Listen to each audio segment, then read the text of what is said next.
Hey, so if your Google form is getting submissions but not recording responses, like nothing is showing up in the results, yeah, that can be a serious issue. But don't worry, this is usually fixable. I'll walk you through it step by step, so let's get into it.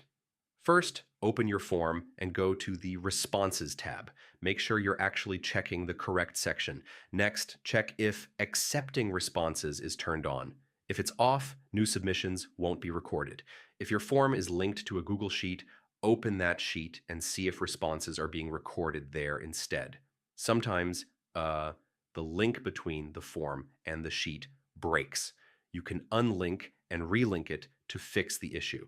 If you're using a spreadsheet, make sure there are no filters hiding the responses. Now submit a test response yourself to see if it gets recorded properly. If your form has restrictions like sign-in required or limited responses, it might block submissions from being recorded properly. If it's still not working, try refreshing the page or making a copy of the form.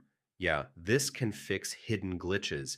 And yeah, sometimes Google services might be having issues. Check their status page if the problem continues. So yeah, that's how you fix Google Forms not recording responses. One of these steps should get your responses showing up again. All right? Thanks for watching, and I'll catch you in the next one.